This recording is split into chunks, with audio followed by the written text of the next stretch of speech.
Hey, this is Seagrove, and I'm here with Michael Pramawat. We're going to be talking about improving as a top player. But if you're new here, this channel is all about helping you find growth and success in the Pokemon trading card game. So if you're interested, go ahead and subscribe so you don't miss anything. But Michael, I'm going to go ahead and let you introduce yourself. I don't think I've ever called you Michael before. Why don't you go ahead and introduce yourself? So Michael Pramawat currently hold the record for the most North American regional wins at 7. I'm the first international champion, and hello. Hello. Cool. All right, so this is all about improving as a top player. We talked a little bit ahead of time just about a point that you wanted to make, and I want to just lead off with that, and then we'll go into the other stuff. So obviously you are a top player, and you want to go ahead and talk about what we said before? One of the things I think a lot of people mess up in, like, when they're trying to get better as a top player, is recognizing their own mistakes. So I think generally everyone makes mistakes at least at some point, especially over the course of a tournament. You're playing like 30, like 20, a maximum of 27 games day one. Right. So to think that you played 27 games perfectly is just nowhere near. That's just delusional. Right. It's all about, even when you win, even when you're doing well, it's always important to recognize your mistakes and see what you could have done better. So next time you can do better. Yeah. There's two types of mistakes I like to talk about. Like, one is the mistakes you made, and then the mistakes you don't know that you made. And as you get better, there'll be less in the latter category. You'll know. Yeah, I agree. I think. Well, some people are just blind to their own mistakes. Like, they get kind of like tunnel visioned. So it's always good to have someone point things out, and that's like good where like stream matches come into play. Like, it's always good to be able to, like, if someone says you made a mistake, and if you can't defend your move, then you probably made a mistake. Right. So there's always things to learn. But yeah, as you get better and as you get more self-critical, I think realizing you made a mistake and then, like, kind of dealing with it is the best way to improve. So I watched something on Azul's channel, which is a really great resource if you guys are interested. He was commentating one of your games, and he was critiquing one of your plays, and I was like, this is so exciting, because one of them is wrong, right? Either Pram in the moment, which obviously Azul has like a bird's eye view of it and isn't in the moment, doesn't have the pressure, so he has that advantage. So I would tend to assume that would be correct, but it might not be, right? Like, one of you is wrong about it, and I don't know who, but it's like really interesting. Do you watch those things, like Azul's videos of yourself? I don't get there's not enough time to watch all the VOD reviews, Right. But if you had the specific clip, I would be down to watch it for sure, because I'm always down to, like, analyze things. That's always cool. But one of us is probably right, but there's always the possibility we're both just wrong. Could actually be a third answer, which is always interesting, because I will say that a lot of times the person in the hot seat is thinking deeper into the game than the person just, offhandedly making comments about it. Interesting. But you do get the perspective of third person, which kind of offsets that. So, like, they may have been thinking about, the person who's playing the game might be thinking about, like, things that'll happen later on, and, like, they need to do this certain thing in order to make what they think is going to happen later on a reality.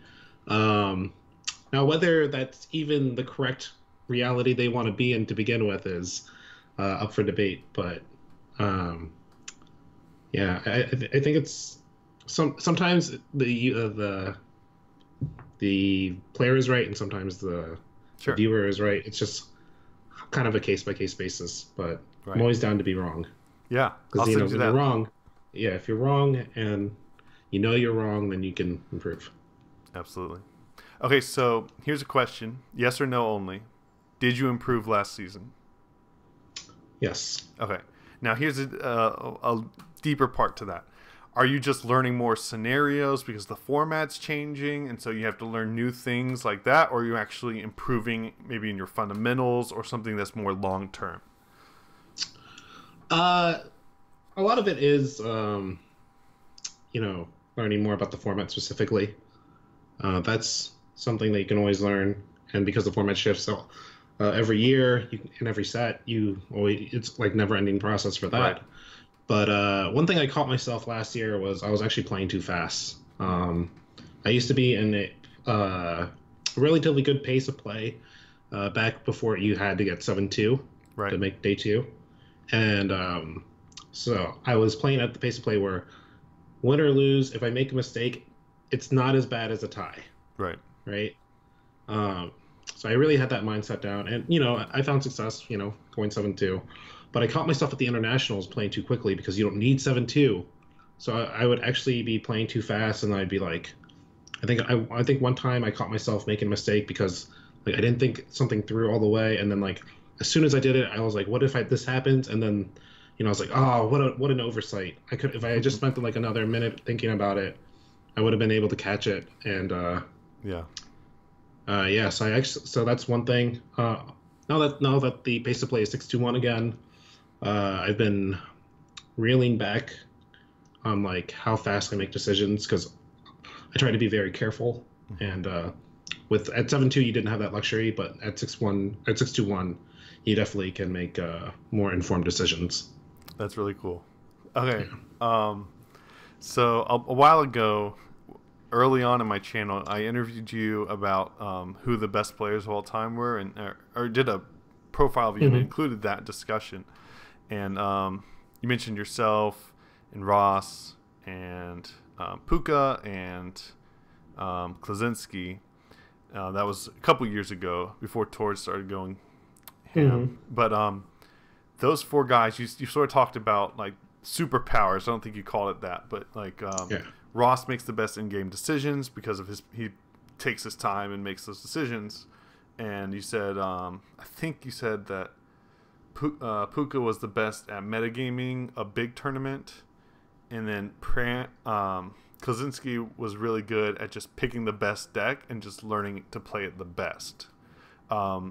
Do you ever target one of those things, like metagaming or focusing on the best deck, or is that something that you target when you train? Yeah, so it's also good to know strength and weaknesses for yourself. So I'm very good at like tweaking decks, but I'm not that great at coming up with like a whole new concept. Okay. And like, and one of the reasons for that is I can't tell sometimes whether it's like too cute or if it's like, actually really, really good. For sure. So I'll spend a lot of time just trying this really cute thing out, and then it's just terrible.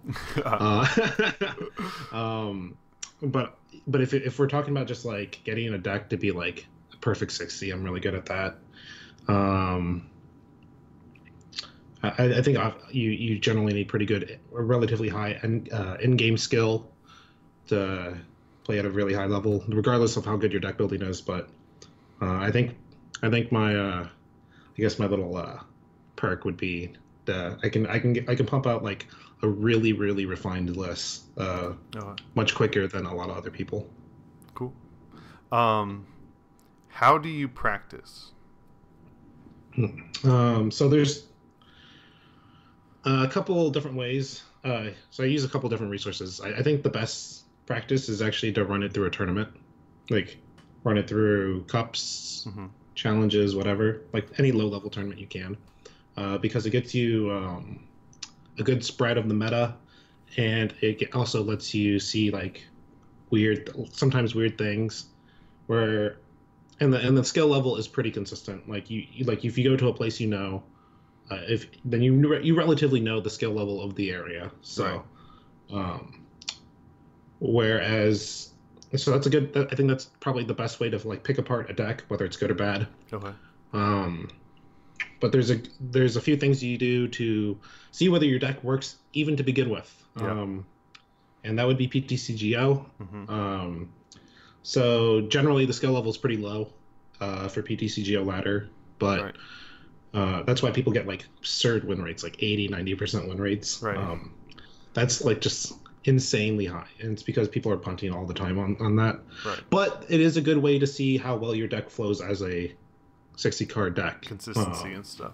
Yeah, things like consistency. So I would say like step one, run your deck through PTCGO. Make sure your deck is, consistent, doing all the right things. Sometimes you'll run into someone who's pretty good, right? And then you'll be able to pick apart like flaws of your deck there. But I would say, yeah, run it through PTCGO, and then go to play in a tournament with it. That's how like a lot of my like early builds decks like come out. Like I'll run on PTCGO, I'll take it to like a cup or a challenge, and then I'll be like, I should have played this. Like, that's how we. That's actually literally what I did for when I made a Zoroark for Memphis last year. Yeah. I literally just made it on PTCGO. I played Pod, but I gave the deck to a couple other people, and then they helped me build the deck. And then we realized like what were flaws. It's also good to get more perspectives on it too. Yeah, for sure. Because one thing I also like to do is I like to give out like a beta version of the deck to a lot of people, and then like have them play it, and then be like, all right, what was wrong with the deck? Yeah. So I think having people you can trust to like give you feedback is also really important. For sure. How do you improve outside of like playing? Obviously playing, watching videos you mentioned, talking to other good people, working on decks with them. Is there anything else you are doing to get better? Let's see. So it's like study.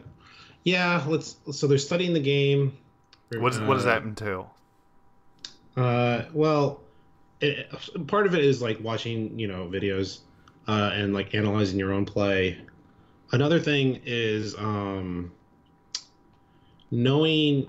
I guess one of the like a third skill would be like studying when your opponent's setup is weak, and like knowing when to press an advantage, despite you not having the perfect setup. Okay. So for example, you notice that they're stumbling a little bit, and like you can figure out what they've prized based on like game gestures that they've made. Like, if you know their deck really well, then they should have Ultra Balled for this target, like a card, right? But they didn't. And then, they played a supporter right afterwards. That means they didn't even have it in their hand. Yeah. Well, that means it's prized, right? Yeah. So you figured out that it's prized, and then once you figure out their prizes, you can kind of figure a way. Like sometimes you can figure ways to shift the game in your favor by knowing that they're prized and pushing that advantage. So that's one way to like improve as a player, is learning how to do that. And studying the game helps enable you to do that, because you need to know what they can do in order for you to figure out what they're not doing. Right. Yeah. So some time ago, there was a poll in Hey Font, and it was asking if we considered adjusting to issues with the venue as being part of a good player, or the event in general. And I believe, if I remember correctly, you voted that it is part of being a good player. Like maybe the venue's too cold, or the tournament runs too long, and people are getting tired. Give me your thoughts on that. I know it's pretty open, but yeah. So you need to be, I guess, if you want to like play everywhere, like you need to be able to play in pretty much any condition outside of like unplayable conditions. So for I think the most ridiculous one in recent memory is I was at a cup, and they didn't have AC, so they had like the shuttered, it was like in this like camping area, and they had the shutter doors open and flies were everywhere. So I'd have to play my turn down and then swat flies. Wow. So that's like the most extreme one that in my recent memory. But like, I everyone in the building has to deal with the same conditions that you're dealing with at that moment. So if you're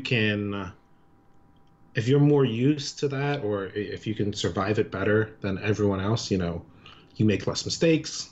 So, they're making mistakes because of fatigue, heat, cold, whatever. You're not. So, and then they'll make a mistake, you can capitalize on it. And that's just what that means. Okay. I've caught myself making fatigue mistakes too. So like it's not like I never make mistakes like that. Like I remember one time, I was just super hungry and I just like made a humongous error, and I was just like, I can't believe I just did this. And then I went and got some food.